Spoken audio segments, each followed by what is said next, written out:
ప్రార్థన చేయాలని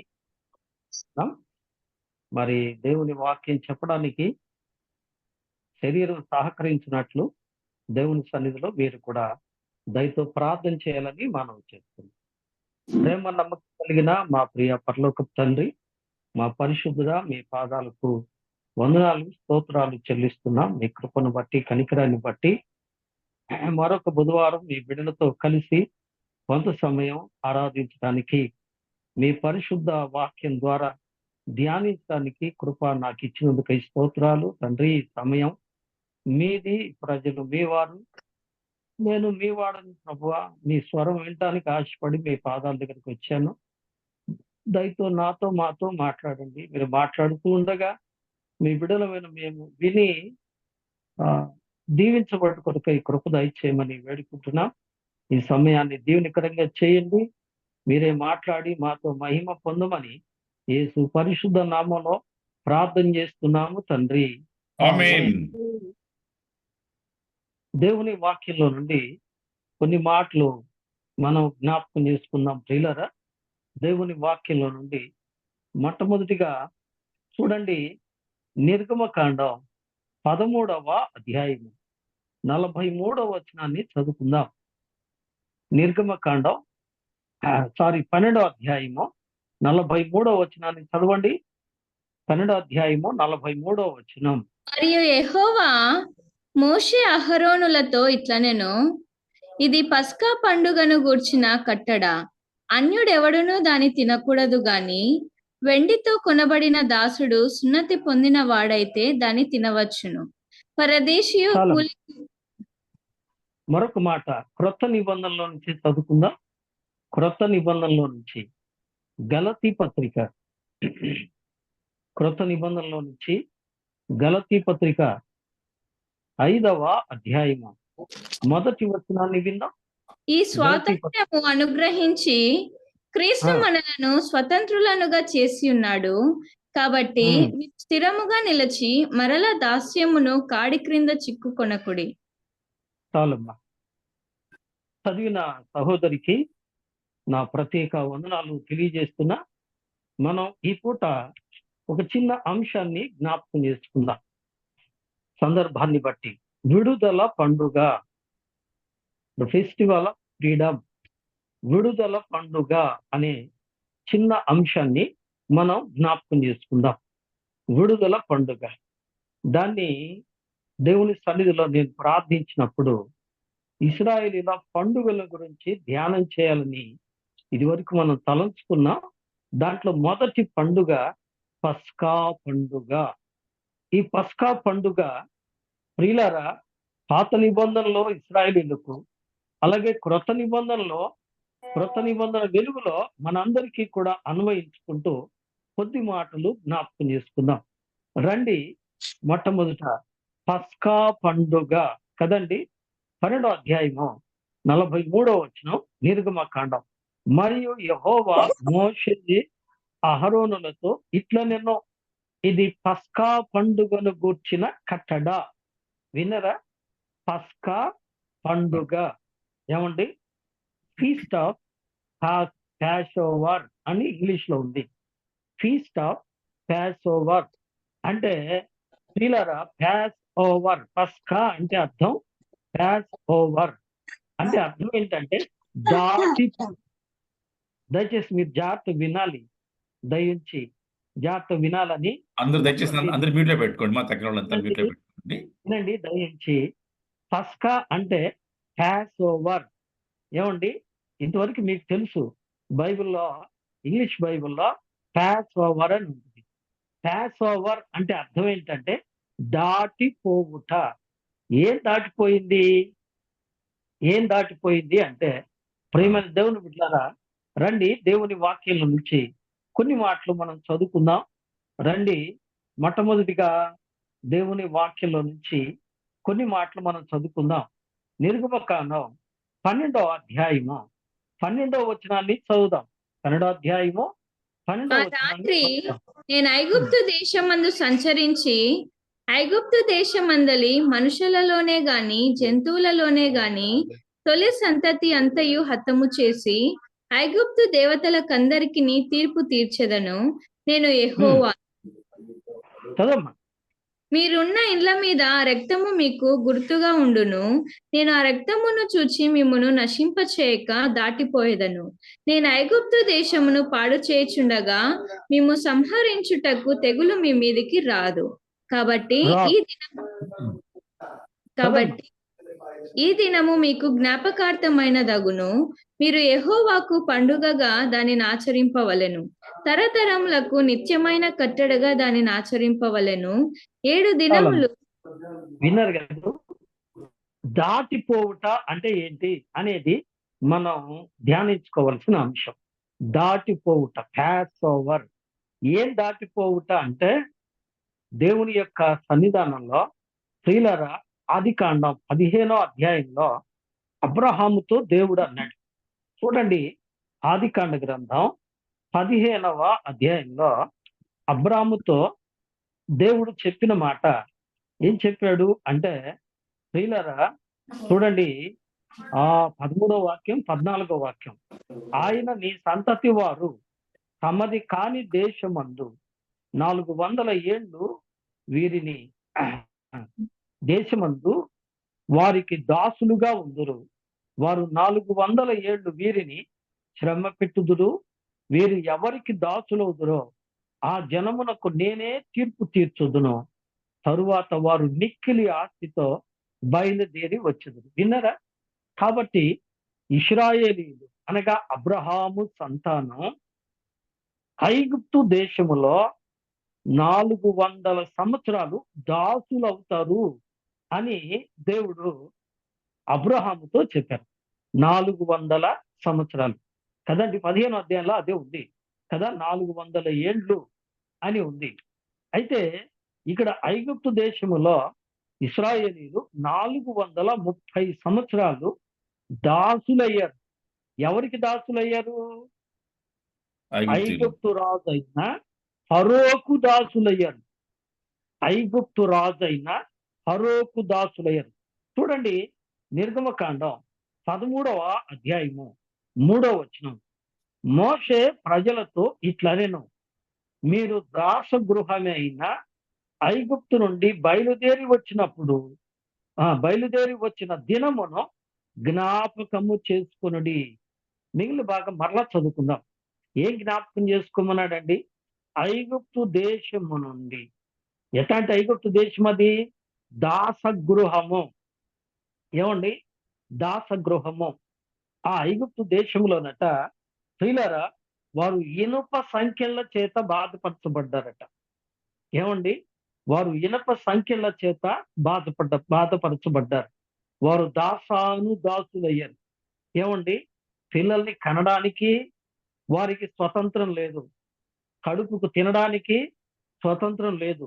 స్వేచ్ఛగా బ్రతకడానికి స్వతంత్రం లేదు. వారు దాసులయ్యారు.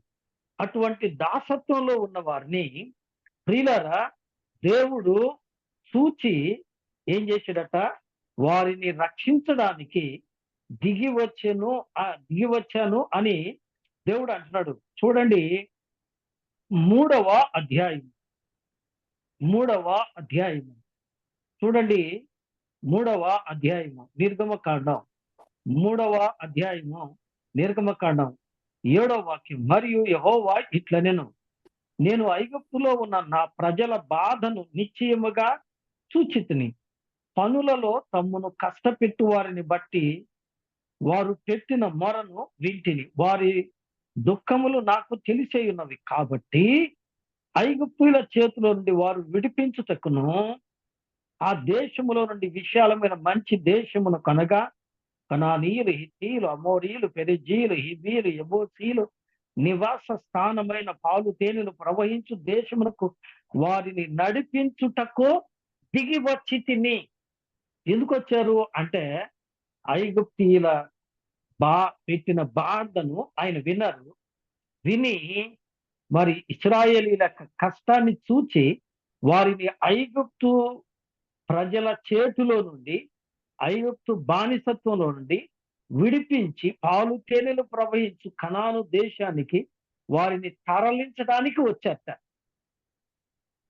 అందుకని ఆయన ఏమన్నారు, నేను వారిని రక్షించదలుచుకున్నాను గనుక నిన్ను వారి దగ్గరికి పంపిస్తాను, రమ్ము అని మోషేతో అన్నారు.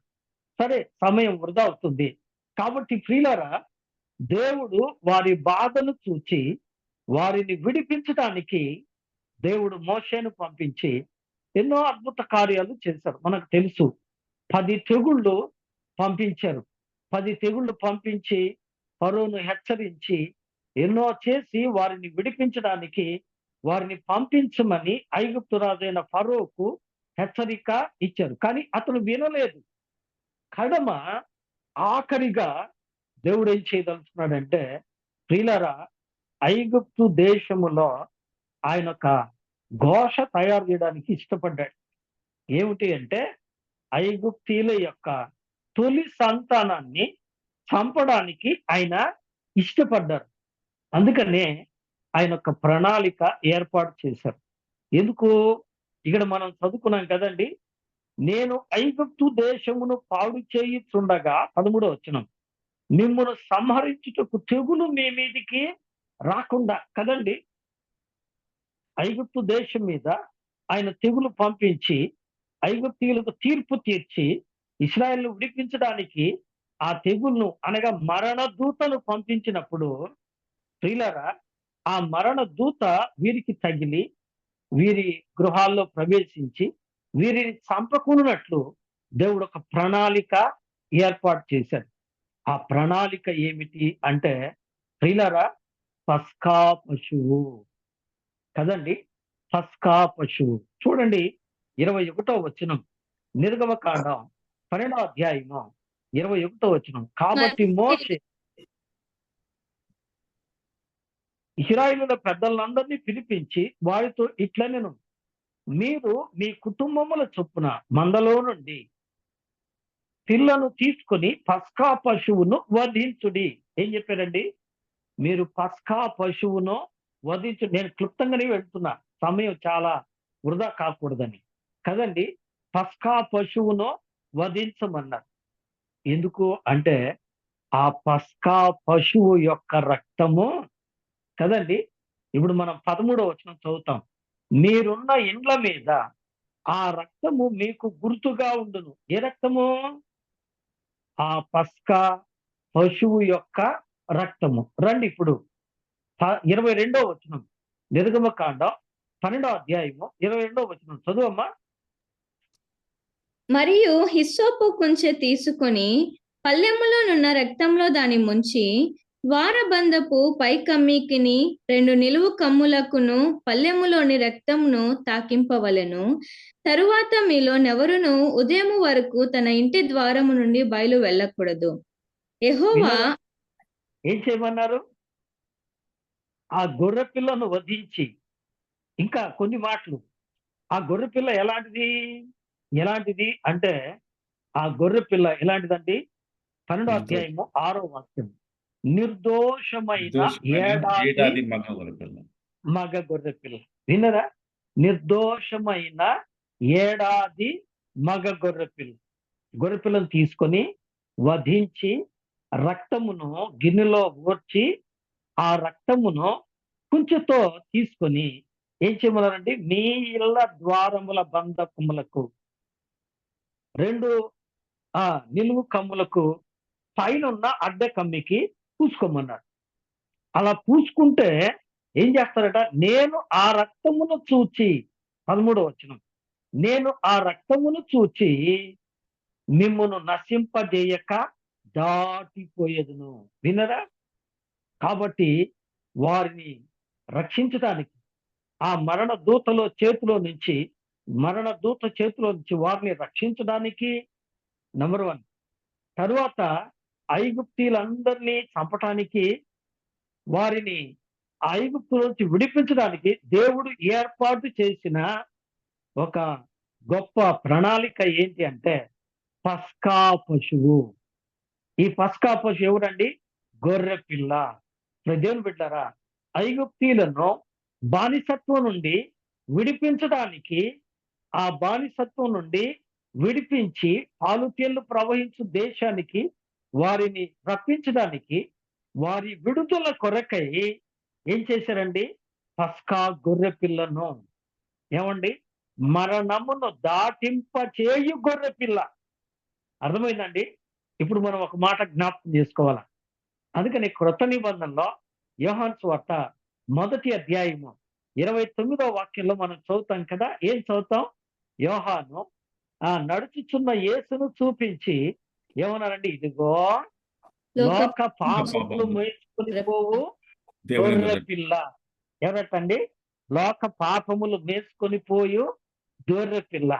ప్రియులారా, ఆనాడు ఐగుప్తీయుల పాపమును భరించి రక్తమును చిందించి ఆ రక్తము ద్వారా మరణమును తప్పించడానికి పస్కా పశువును వధించమన్నాడు దేవుడు. కృత నిబంధన ప్రకారం ప్రియులారా, ఇశ్రాయేలుకు ప్రతిగా మనల్ని దేవుడు ఆజ్ఞాపించింది ఏంటంటే, దేవుడు లోకమును ఎంతో ప్రేమించెనో కాగా ఆయన తన అద్వితీయ కుమారునిగా పుట్టిన వాని యందు విశ్వాసముంచు ప్రతివాడు నశింపక నిత్యజీవం పొందినట్లు ఆయనను మనకు అనుగ్రహించెను. మన కోసం, ఏమండి? మన కోసం. ఎందుకోసం? మనం పాపులమై ఉండగా మన పాపము నుండి మనల్ని విడిపించడానికి, మన పాపపు శిక్ష భరించడానికి మన కోసం, ఏమండి, గొర్రె పిల్లగా ప్రభువును మన కొరకు దేవుడు ఇచ్చారు. అందుకనే కొరింథీయులకు రాసిన మొదటి పత్రిక 5వ అధ్యాయము 7వ వచనం. కొరింథీయులకు రాసిన మొదటి పత్రిక 5వ అధ్యాయము 7వ వచనం చదువమ్మా. మీరు 7వ వచనం. పులిపిండి ఏం లేనివారు గనుక క్రొత్త ఆ. ముద్ద అవుటకై ఆ పాతదైన పులిపిండిని తీసి పారవేయుడి. ఇంతేకాక క్రీస్తు అను మన పశువు వధింపబడెను గనుక పాతదైన పులిపిండితోనైనను దుర్మార్గతయు దుష్టత్వమును పులిపిండితోనైనను కాకుండా నిష్కపట్యమును సత్యమును నన్ను పులియని రొట్టెతో పండుగ ఆచరింతము. చాలమ్మా కదండి, ఎంత చక్కని మాట.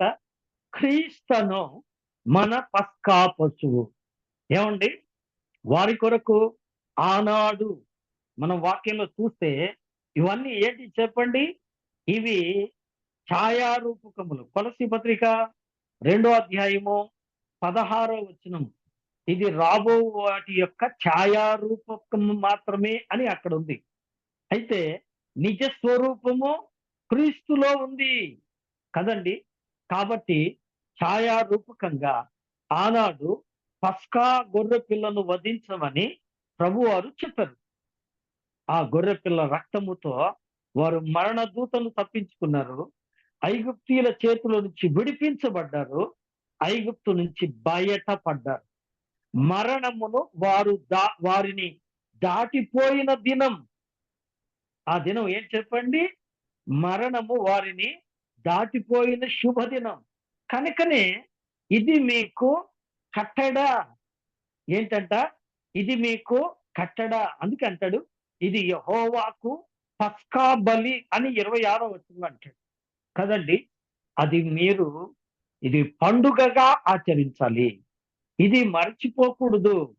ఇది ప్రతి ఒక్కరూ ఆచరించాలి అని దేవుని వాక్యంలో, ప్రియులారా, మోషేకు, ఆ యొక్క అహరోనుకు, ఇశ్రాయేలీయులందరికీ దేవుడు ఆజ్ఞ ఇచ్చారు.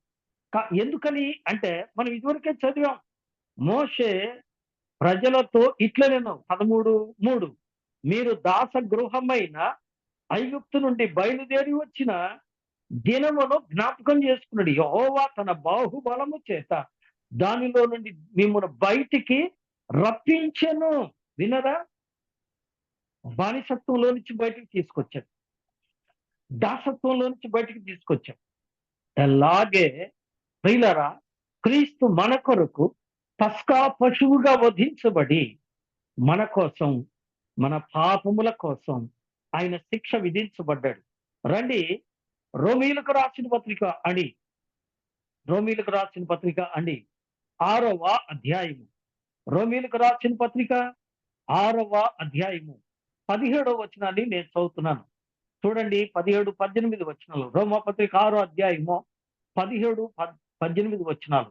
మీరు పాపమునకు దాసులై ఉంటిరి గాని ఏ ఉపదేశ క్రమమునకు మీరు అప్పగింపబడుతురో దాన్ని హృదయపూర్వకముగా లోబడిన వారై పాపము నుండి విమోపింపబడి నీతికి దాసులైతిరి. ఇందుకు దేవునికి స్తోత్రం. వినరా బా, ఎంత చక్కని మాట అండి. నీతికి దాసులైతిరి. మరి అంతకుముందు పాపానికి దాసులు. ఇశ్రాయేలీలు అంతకుముందు ఐగుప్తు దాసులు, ఐగుప్తీయులు అనగా అన్యజనులకు దాసులు. అయితే వారు దేవుని దాసులుగా చేయబడ్డారు. తర్వాత ఏమండి, దేవుని దాసులుగా చేయబడ్డారు. దేవుని దాసులుగా చేయబడటానికి ఆయన ఇచ్చినటువంటి గొప్ప ప్రణాళిక ఏంటంటే గొర్రెపిల్ల. ఆ గొర్రెపిల్ల, పస్కా గొర్రెపిల్ల వధించబడి, ఏమండి, ఆ రక్తము ద్వార బంధముల యొక్క రెండు నిలువ కమ్ములకు, ఆ అడ్డ కొమ్ముకు పూసుకుంటే వారు మరణ దూత తప్పించబడతారు. ఇప్పుడు దేవుని వాక్యం వింటున్న ప్రియ స్నేహితుల సోదరి, మన పస్కా గొర్రె పిల్ల అయిన ప్రభు అయిన యేసుక్రీస్తు వారు మన కొరకు సిలువలో చనిపోవటం వలన, సిలువ నిలువు కొయ్య అడ్డు కొయ్య కదండి, నిలువు కొయ్య అడ్డు కొయ్య అనే సిలువ మీద మన పస్కా గొర్రె పిల్ల అయిన మన ప్రభు అయిన యేసు ఆ యొక్క మరి సిలువ మీద బలైపోయారు. ఆయన రక్తాన్ని చిందించారు.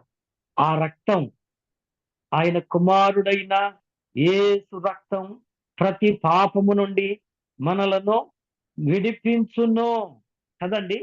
మొదటి యోహాను పత్రిక 1వ అధ్యాయము 7వ వచనం, ఆయన కుమారుడైన యేసు రక్తం ప్రతి పాపము నుండి మనను పవిత్రులుగా చేయి కదండి. నిజమే ప్రియులారా. అందుకోసం పాత నిబంధనలో పస్కా గొర్రె పిల్ల ఛాయారూపకంగా వధించబడింది. కానీ నిజ స్వరూపం కదండి, కదా, నిజ స్వరూపం.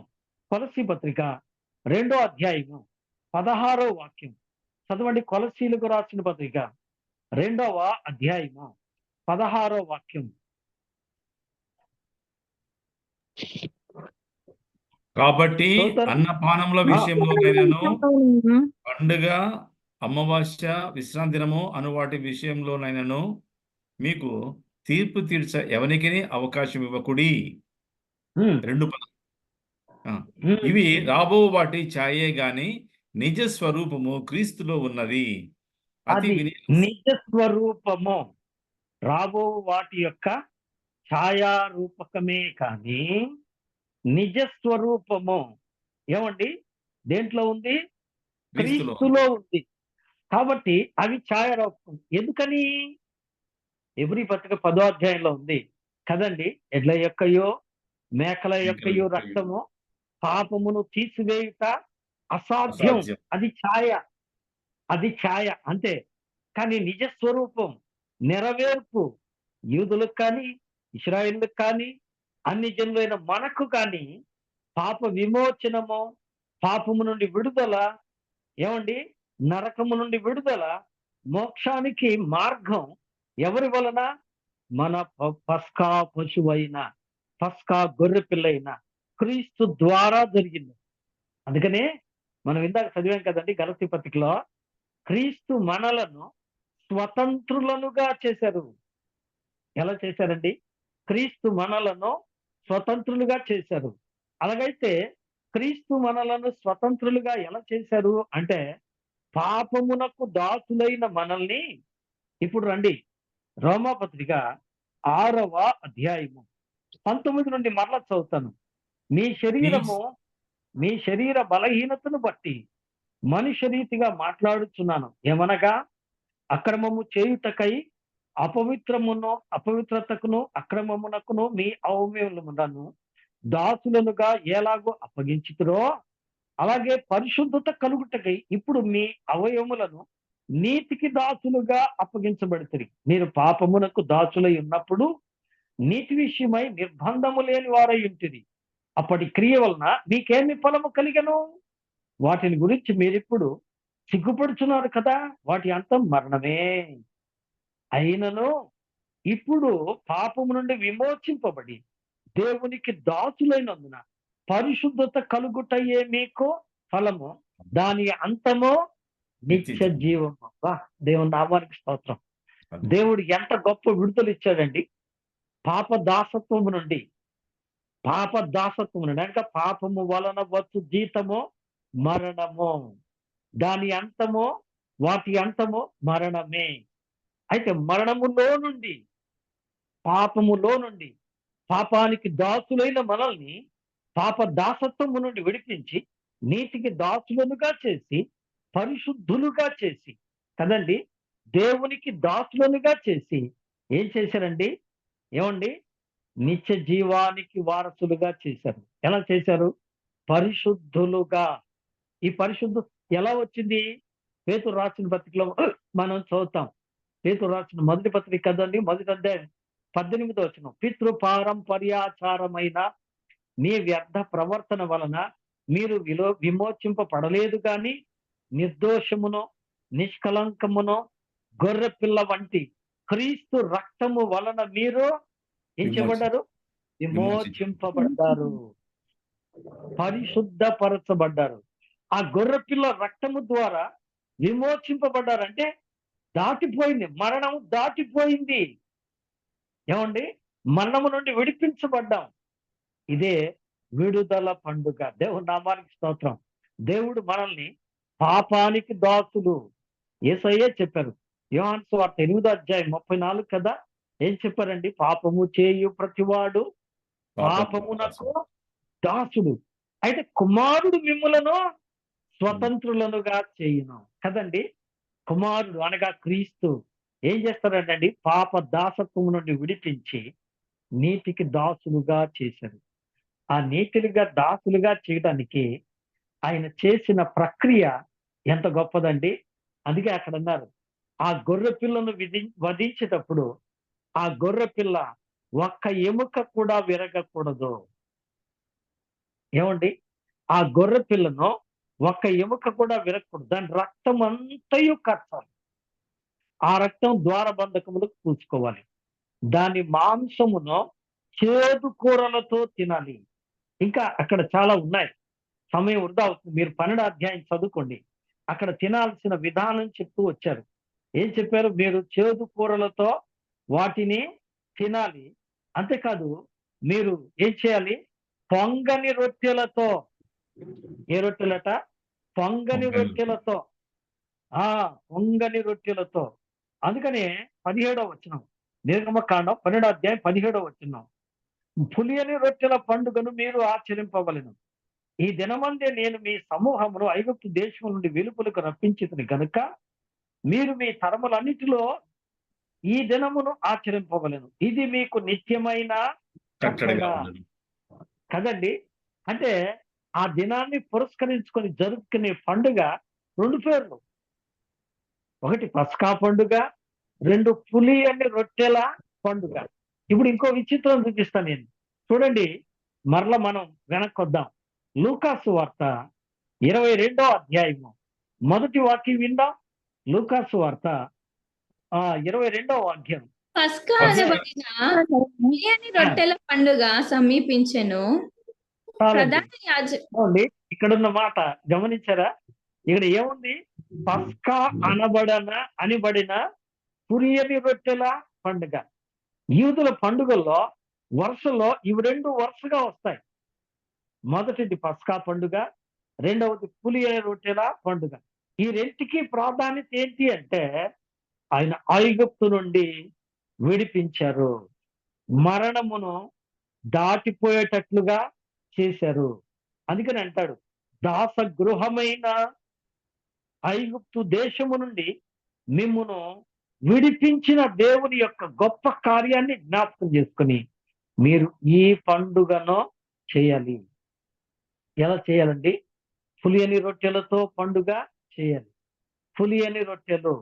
అందుకనే మీరు పులిపిండితోనైనాను, పాతదైన పులిపిండితోనైనాను పండుగ ఆచరింపకూడదు అంటాడు కదండి.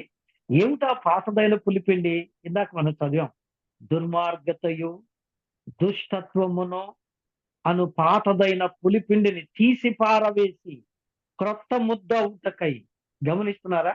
కాబట్టి ఇక్కడ పాత నిబంధనలో చెప్పబడిన పస్కా పండుగ, క్రొత్త నిబంధనలో క్రీస్తు శిలువ త్యాగాన్ని చూపిస్తుంది. వారిని ఐగుప్తు దాసత్వము నుండి విడిపించడానికి పస్కా గొర్రెపిల్ల ఎలా వధించబడిందో, అలాగే మనల్ని, మనుషులందరినీ పాపము నుండి, పాపం వల్ల వచ్చు దీపుల మరణము నుండి, నరకము నుండి తప్పించడానికి క్రీస్తును పస్కా గొర్రెపిల్ల వధించబడ్డారు. ఆయన వధించబడిన రోజు పస్కా పండుగ అని చెప్తారు బైబిల్ పండితులు. కనుక ప్రియులారా, ఆ పస్కా పండుగ మనం ప్రతి ప్రభువు దినాన్న ఆయన పునరుద్ధానాన్ని జ్ఞాపకం చేసుకొని ఆరాధిస్తూ ఉంటాం కదండి. అలాగైతే క్రీస్తు మనకు స్వతంత్రం ఇచ్చిన ఆ విడుదల పండుగ ఏది అంటే ఏమండి? పస్కా పండుగ కదండి. ఇందాక మనం చదివాం. ఎక్కడ చదివాం? గలతీ పత్రిక ఏం చదివాము? ఏమండి? ఈ స్వాతంత్ర్యము అనుగ్రహించి క్రీస్తు మనలను స్వతంత్రులనుగా చేశారు, కాబట్టి మీరు స్థిరముగా నిలిచి మరలా దాస్యమును కాడి కిందకి చిక్కుకొనకుడి. వినరా? ఆయన మనల్ని స్వతంత్రులుగా చేశారు. అంతేకాదు, చూడండి 13వ వచనం, గలతీ పత్రిక 5వ అధ్యాయము 13వ వచనం. సహోదరులారా, మీరు స్వతంత్రులుగా ఉండుటకు పిలువబడుతుంది. ఎందుకు పిలువబడ్డాం? ఆయన మనల్ని స్వతంత్రులుగా చేయడానికి పిలిచాట, స్వతంత్రులుగా చేశాట. ఎటువంటి వారిని? పాపమునకు దాసులైన వారిని, పాప దాసత్వంలో ఉన్న వారిని, ఏమండి, పాపము నుండి, మరణము నుండి విడిపించి స్వతంత్రులుగా చేశారు. ఏమండి? మనము స్వతంత్రులము. అయితే ఏం చేయకూడదంట? మరలా దాస్యమను కాడి కిందకి మనము వెళ్ళకూడదు. ఏమండి? కొంతమంది మరలా దాస్యమను కాడి కిందకి వెళుతున్నారు కదండి. దాస్యమను కాడి కిందకి ఎలా వెళుతున్నారు? ప్రభు మన కొరకు, మన పాపముల కొరకు, ఏమండి, మన దోషముల కొరకు, ఏమండి, మన యొక్క అతిక్రమణ కొరకై, వాక్యంలో ఉంది, మన అతిక్రమల కొరకై అతడు గాయపరచబడినో, మన దోషముల కొరకై అతడు నలుగొట్టబడినో, మన సమాధానార్థమైన శిక్ష అతని మీద పడినో, అతడు పొందిన దెబ్బల చేత మనకు స్వస్థత కలుగుతున్నది. వినరా? మన తలంపుల కొరకై ఆయన తలను ముళ్ళ కిరీటానికి అప్పగించుకున్నాడు. మన చాతల కొరకై ఆయన చేతులను చీలలకు అప్పగించుకున్నాడు. మన నడతల కొరకై ఆయన కాళ్ళను చీలలకు అప్పగించుకున్నాడు. మన దేహం అంతటి పాపం కొరకై శరీరం అంతా కొరడాకు అప్పగించుకున్నాడు. మాంసం ముద్దగా మారిపోయాడు. అందుకే అంటాడు, మనము చూడగా అతని యందు స్వరూపమైననో సొగసైననో లేకపోయాను, అంత శ్రమపడి తన పరిశుద్ధ రక్తమంతయు కార్చి ఆ రక్తముతో మనల్ని కడిగి, కదండి. ఎఫెసీ పత్రిక 5వ అధ్యాయం 27వ వచనం అదే చెబుతుంది. అది కళంకమైననో, ముడతైననో, మచ్చైననో, అతిది మరి ఏదైనాను ఉండకూడదని దానిని ఉదక స్థానముతో పవిత్రపరచెను. అందుకోసం తనను తాను బలిగా, అర్పణగా అప్పగించుకునేను. వినరా? అక్కడ ఉన్న భావం ఏంటంటే, ఆ సంఘము అనే ఆ కన్యక, ఆ సంఘం అనే బిడ్డలమైన మనము పరిశుద్ధులుగా ఉండడానికి మనందరినీ, ప్రకటన గ్రంథం 1వ అధ్యాయము 6వ వచనంలో, మనలను ప్రేమించుచు తన రక్తము వలన మన పాపముల నుండి మనలను విడిపించెను అని మెయిన్ ఎడిషన్ లో ఉంది. ఫుట్ నోట్లో ఏముందండి? కడిగెను. God cleansed us with his own blood. అంటే ఆయన రక్తంతో మనల్ని స్నానం చేయించాడండి. ఎస్, దేవుని నామానికి స్తోత్రం. ఆయన రక్తముతోనూ స్నానం చేయబడి శుద్ధి చేయబడ్డావు. అలాగైతే మరలా నీ జీవితాన్ని మలినం చేసుకుంటున్నావా? ఏమండి? మలినం చేసుకుంటావు. అందుకే అంటున్నాడు, మీరు మరలా దాస్యమును కాడి కిందికి. ఏమిటి దాస్యం? ఏమండి? ఏమిటి దాస్యం? కొంతమంది ఏమండి ధనానికి దాసుడు, కొంతమంది శరీరానికి దాసుడు, కొంతమంది ఏమండి అన్యులకు దాసులు. ఏమండి వాక్యంలో ఉంది, ఏమండి క్రీస్తుకు బెలియాలతో ఏమి పొత్తి, విశ్వాసికి అవిశ్వాసితో పాలెక్కడా ఏమండి ఇలా చెప్పుకుంటూ పోతే చాలా వస్తాయి కదండి.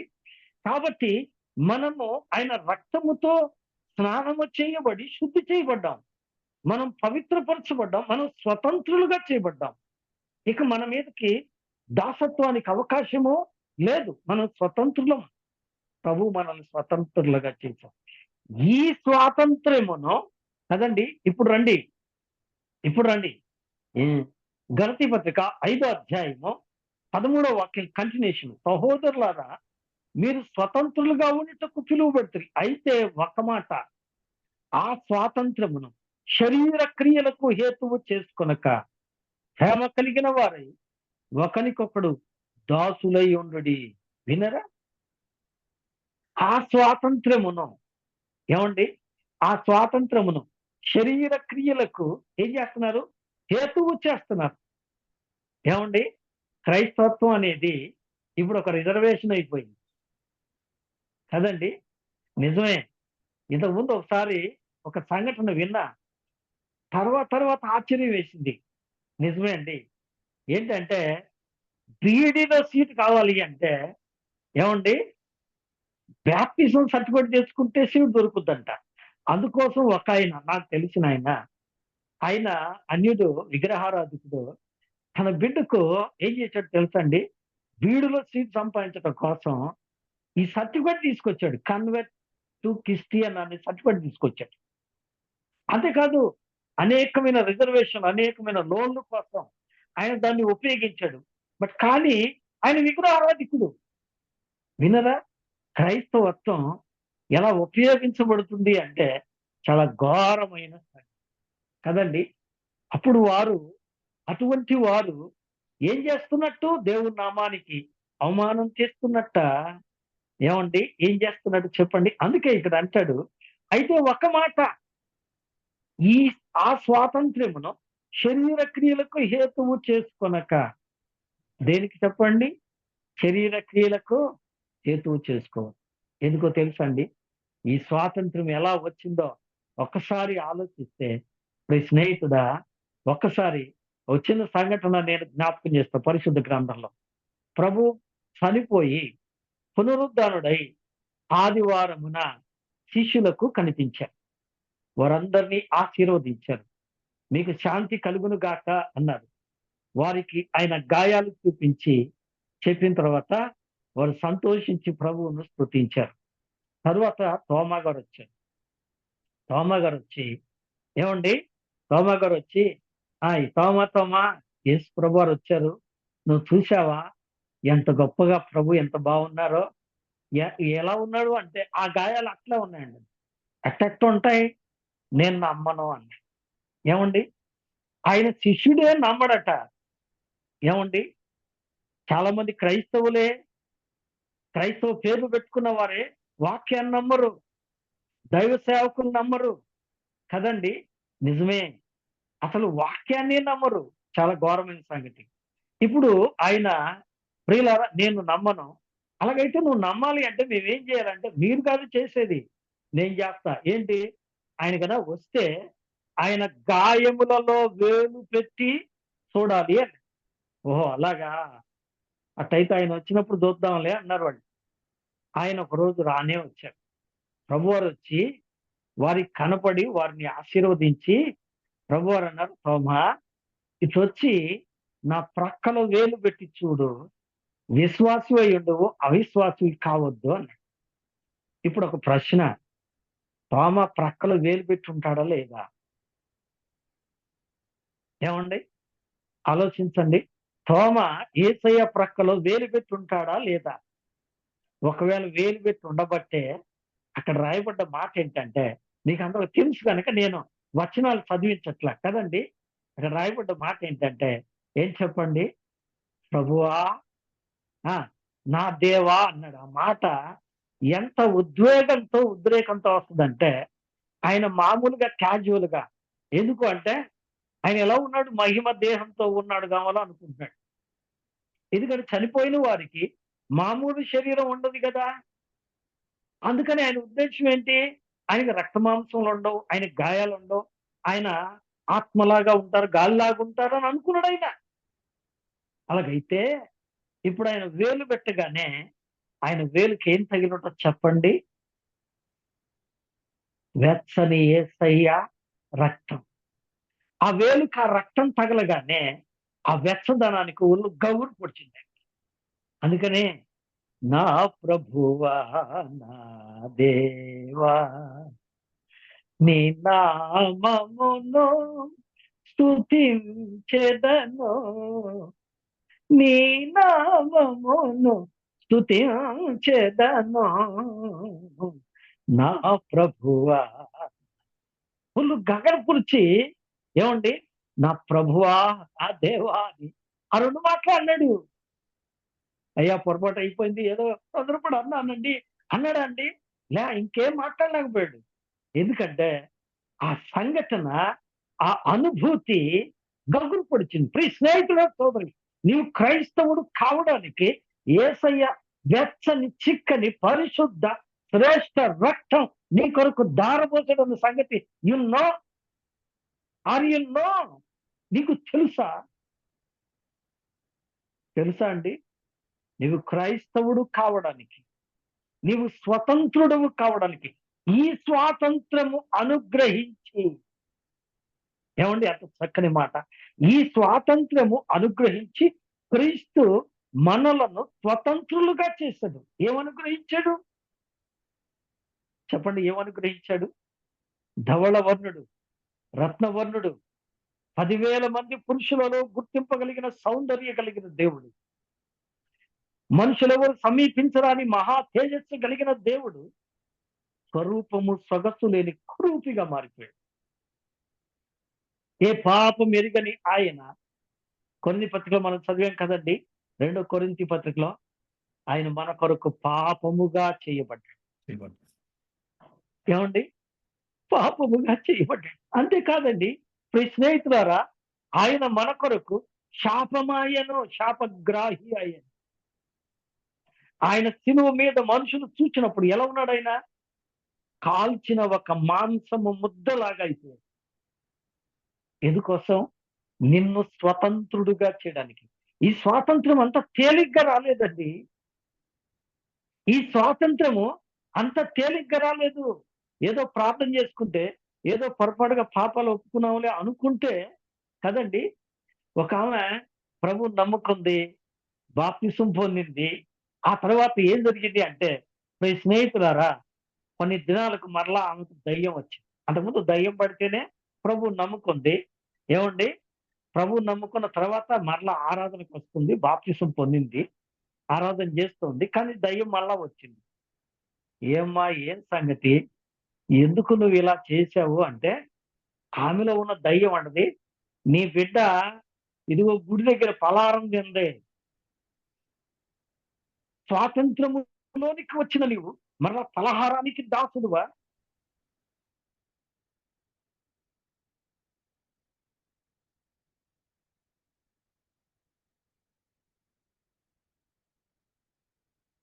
మ్యూట్లో పోయింది బ్రదర్ మీది.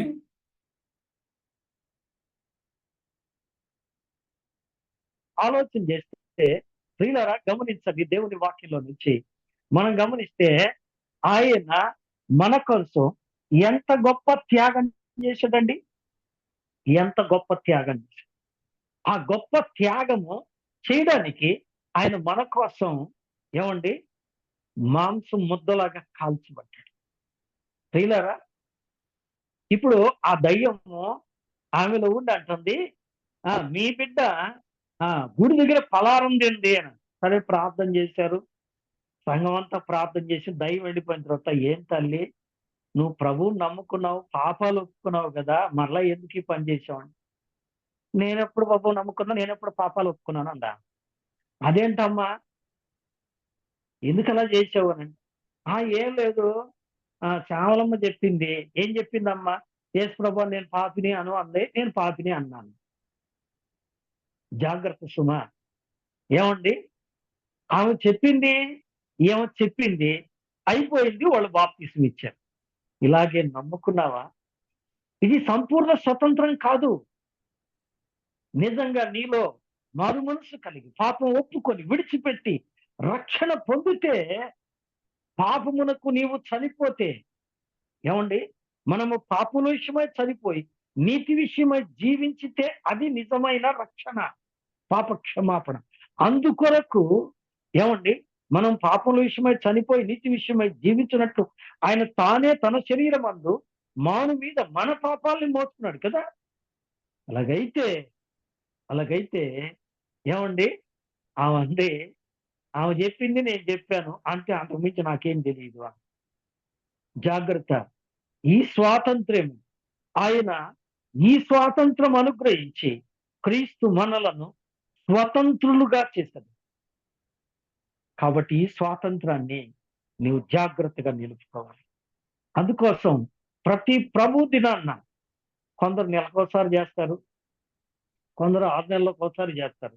ఎప్పుడు చేసినప్పటికీ ఈ స్వతంత్ర పండుగ కదండి, ఇది స్వతంత్ర పండుగ, విడుదల పండుగ. ఈ పండుగను ఎలా చేయాలి? పవిత్రంగా చేయాలి. ఏమండి, ఇప్పుడు రండి కొరింథీయులకు రాసిన మొదటి పత్రిక 5వ అధ్యాయం 7వ వాక్యం కదా, చదవండి. 5:7.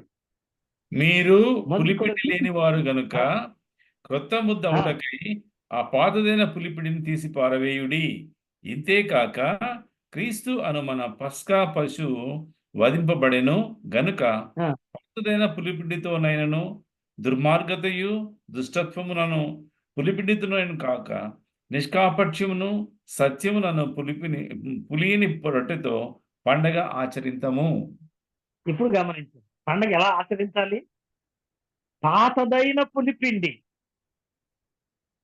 ఏమండి, కొంతమందికి మారు మనసు పొంది బాప్తిసం పొంది ఆరాధన చేస్తున్నామని చెప్పేవాళ్ళు కూడా ఆ పాత కోపం దాగదు, పాత మాటలు మారవు, పాత ఆలోచనలు మారవు, పాత చేష్టలు మారవు. ఏమండి, రహస్యంగా పాత కాంటాక్ట్స్ మానరు. సారీ, ఎవరికైనా కోపం వస్తే క్షమించండి కదండి. దేవుని నామానికి స్తోత్రం. మనం అలా ఉండకూడదు. పాతదైన పులిపిండితో కాకుండా నిష్కాపట్యమును సత్యములను పులియని రొట్టెతో పండుగ ఆచరించాలి. ఎందుకంటే క్రీస్తు మనలను స్వతంత్రులుగా చేశారు.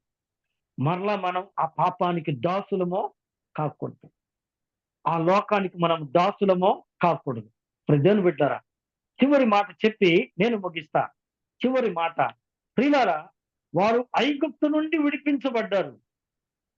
వింటున్నారా? ఐగుప్తు నుంచి విడిపించబడి బయలుదేరి వచ్చిన తర్వాత, నేను క్లుప్తంగానే చెప్తా, ఇంకా కొద్ది నిమిషాలే ఉంది. ఐగుప్తు నుండి బయలుదేరి వచ్చిన తర్వాత ప్రియులారా, వారికి మరొకటి అడ్డు వచ్చింది. అదేంటి చెప్పండి? సముద్రం. ఏమిటండి? ఎర్ర సముద్రం. ఆ ఎర్ర సముద్రాన్ని ఆయన ఎలా దాటించాడు? ఏమండి, ఐగుప్తు నుంచి విడిపించిన దేవుడు ఎర్ర సముద్రాన్ని దాటించలేదా అని వాళ్ళు అనుకోలేదు. ఈ మాటలు 15వ అధ్యాయంలో ఉన్నాయి. 15వ అధ్యాయంలో ఉన్నాయి.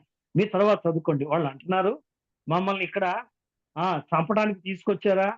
మాకు ఐగుప్తులో సమాధులు లేవని ఇక్కడ మమ్మల్ని చంపి నాశనం చేయడానికి తీసుకొచ్చారా? కానీ మా జోలికి రావద్దు, మమ్మల్ని తిరిగి ఐగుప్తుకే పంపించండి, ఆ దాసత్వంలోనే దస్తాము కానీ అన్నట్టుగా మాట్లాడారు. అప్పుడు ప్రియులరా, దేవుడు ఏం చేశాడట చూడండి. నిర్గమకాండం 13వ అధ్యాయము 14వ వాక్యం. ఏమండి, నీవు వాని చూచి బాహుబలము చేత యెహోవా దాస గృహమైన ఐగుప్తు నుండి మనల్ని బయటికి రప్పించెను. ఎలాగంటండి? బాహుబలము చేత. ఏమండి, బాహుబలము చేత. ఇక్కడ ఈ ఒక్క మాట చెప్పి నేను ముగింపులోకి వస్తా. ఏమండి, యేసు ప్రభు అయిన దేవుడు ఈ యొక్క మోషేకు చెప్తున్నాడు. ఏం చెప్తున్నాడు? మోషే, నీవు నీ చేవి ఎత్తి, ఏమండి 16వ వచనం, 14వ అధ్యాయం 16వ వచనం, నీవు నీ కర్రను ఎత్తి ఆ సముద్రము వైపు నీ చేయి చాపి దాన్ని పాయలుగా చేయుము. అప్పుడు ఇశ్రాయేలు సముద్ర మధ్యను ఆరిన నేలను నడిచిపోవుదురు. విన్నరా? ఏమండి, ఎలా నడిచిపోయారు? మీరు కావాలంటే యెషయా గ్రంథం 63వ అధ్యాయము 13వ వచనం మనం చదివితే అక్కడుంది. సమయం వృధా అవుతుందని నేను దాటిపోతున్నాను. మోషే చేతి క్రిందుగా బలమైన హస్తమును చాపినవాడు ఎవరు అని అక్కడ ఉంటుంది. ఏమండి, యెషయా గ్రంథం 63:13లో కదండి. మోషే చెయ్యి బయటికి కనపడింది. మోషే చెయ్యి చాపాడు. ఏమండి? ఆయన దక్షిణ హస్తం 98వ అధ్యాయము కీర్తనల గ్రంథంలో మొదటి వచనంలో ఉంది. ఆయన దక్షిణ హస్తము, ఆయన పరిశుద్ధ బాహువు ఆయనకు విజయము కలుగజేశాను. ఆయన హస్తము చాపి ఏం చేశారండి? ఆయన చేతితో ఎర్ర సముద్రమును 2 పాయలుగా చేశారు కదండి. నిజమే. దేవుని వాక్యంలో మనం చూస్తే ఎర్ర సముద్రము దేనికి సాదృశ్యము అంటే యెషయా గ్రంథం 57వ అధ్యాయము 20వ వాక్యం అనుకుంటా. యెషయా గ్రంథం 57వ అధ్యాయము 20 యెషయా గ్రంథం 57వ అధ్యాయము 20వ భక్తిహీనులు వాక్యం. కదులుతున్న సముద్రం వంటి వారు అది భక్తిహీనులు నిమ్మళింపనేరదు. అది భక్తిహీనులు కదులుచున్న సముద్రము సముద్రం వంటి వంటి వారు. మరి దేవుని బిడ్డారా, పాపాలు ఒప్పుకున్నాం, మారుమనసు పొందాం, బాప్తిసం పొందాం, బాగానే ఉంది. కానీ లోకస్తులు మనల్ని వదిలిపెట్టరు. వాళ్ళు సముద్రంలాగా అడ్డొస్తారు. ఈ సముద్రాన్ని దాటించడానికి మనకేం కావాలి చెప్పండి? ప్రభు అయిన యేసు హస్తమో తోడుగా ఉండాలి. ఏమండి? ప్రభు అయిన యేసు హస్తమో తోడుగా ఉండాలి. అంతేకాదండి, దినదినము ఏమండి? 121వ కీర్తన మనం చదువుతాం. నిన్ను కాపాడువాడు కునుకడు నిద్రపోడు, నిత్యము ఆయన నీకు తోడై ఉండి ఏమండి దినదినము భక్తిహీనుల చేతిలో నుండి, సమస్యల చేతిలో నుండి నేను కాపాడుతూ స్వతంత్రునిగా చేసి బలపరుస్తున్నాడు. కాబట్టి ఈ స్వతంత్ర పండుగ అనగా ఈ విడుదల పండుగ, ఈ యొక్క ప్రభువు దాటిపోయి మరణమును దాటించిన ఈ గొప్ప పండుగను మనం ఎలా ఆచరించాలండి? పవిత్రంగా, పరిశుద్ధంగా ఆచరించాలి. అందుకనే రేపు ఆగస్టు 15 లోకస్తులందరికీ ఏమండి ఆ ఆ యొక్క రోమా దాసత్వం నుండి విడిపించబడ్డారు గనుక వారు పండుగ చేసుకుంటారు. అలాగైతే మన పాపము నుండి, మరణము నుండి విడిపించబడిన మనం, దాసత్వం నుండి విడిపించబడిన మనం ఈ విడుదల పండుగను ప్రభువుకు కృతజ్ఞతతో పవిత్రంగా చేయాలి. పరిశుద్ధంగా ప్రభువును ఆరాధించాలి. అందుకొరకై మన హృదయాలను ప్రభువుకు అప్పగించుకుందాం. దేవుని దీవెనలు పొందుదాం. అతి కృప దేవుడు మనందరికీ దయచేయను గాక. దేవుడు తన మాటలను ఆశీర్వదించును. ఆమేన్. ఆమేన్. దేవునికి స్తోత్రం. రేపు ఇండిపెండెన్స్ డే అనుకున్నాను. నిజంగా అది నాకు జ్ఞాపకం వస్తా ఉన్నింది. సో ఐగుప్తు దేశంలో దాసత్వం నుండి విడిపించిన ప్రభువు వారికి వందనాలు. ఇది ఆషామాషిగా చిన్న విషయం కాదు. ఎవరికి అర్థం కాని విషయం ఇదంతా కూడా అనుభవించిన వాళ్ళకి మాత్రమే తెలుస్తుంది కదా. పాప బంధకాల్లో ఉన్నప్పుడు ఫస్ట్ బాగానే ఉంటుంది.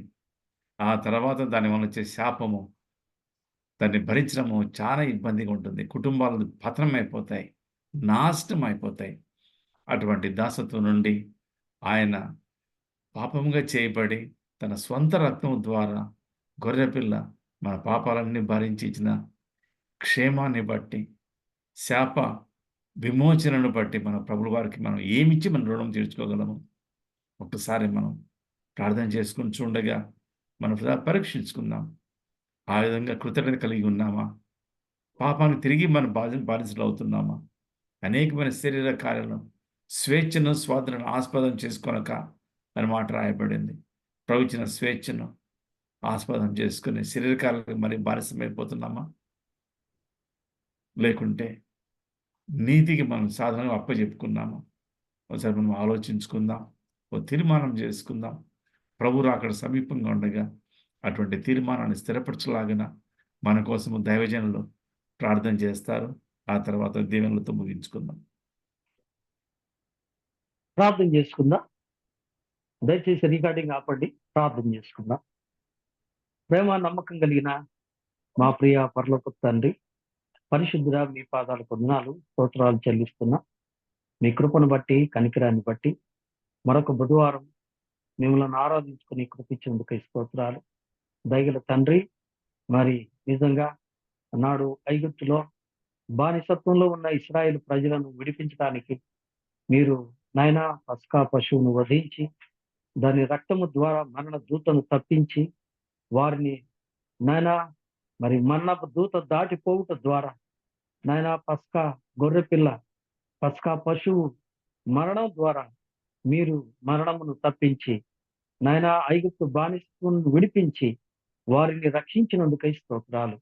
అలాగే నాయన పాప దాసత్వంలో ఉన్న మమ్మలను పాపమునకు దాసులమై నాయన తండ్రి పాపంలోనూ అపరాధంలోనూ నాయన చనిపోయే స్థితిలో ఉన్న మమ్మలను పాపం నుండి విడిపించి రక్షించి విమోచించి నాయన తండ్రి నీతికి దాసులుగా చేసి మమ్మలను స్వతంత్రులుగా చేసినందుకై స్తోత్రాలు. మమ్మలను పాపానికి దాసులుగా ఉన్న మమ్మలను నీతికి దాసులుగా చేయడమే కాదు, పరిశుద్ధపరిచారు, దేవునికి దాసులుగా చేశారు, దేవుని సొత్తైన ప్రజలుగా చేశారు, రాజులైన యాజక సమూహంగా చేశారు, పరలోకానికి వారసులుగా సదాకాలం మీతో కూడా ఉండే ధన్యత మాకు ఇచ్చారు.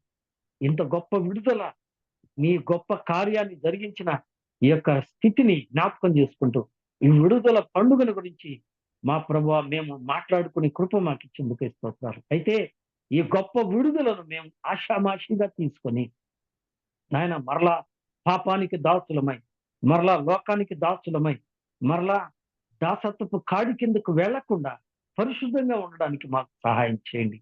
మీరు వచ్చేంత వరకు, మమ్మల్ని తీసుకొని పోయేంత వరకు నాయన భక్తిహీనులనే సముద్రము, ఎర్ర సముద్రమును దాటించి అద్దరికి అనగా పరలోకానికి మమ్మలను చేర్చి ఆశీర్వదించమని నాయన తండ్రి ఈ మాటలు మా హృదయాల్లో బలపరిచి ఈ స్వతంత్ర ఆనందాన్ని సమృద్ధిగా మీలో అనుభవించడానికి, ఆత్మీయ సంతోషం అనుభవించడానికి సహాయం చేయమని ఈ మాటలు బిడ్డలకు అర్థం చేసి ఈ గొప్ప స్థితిని వారు కలిగి ఆనందించు కృప దయచేయమని వేడుకుంటున్నాం.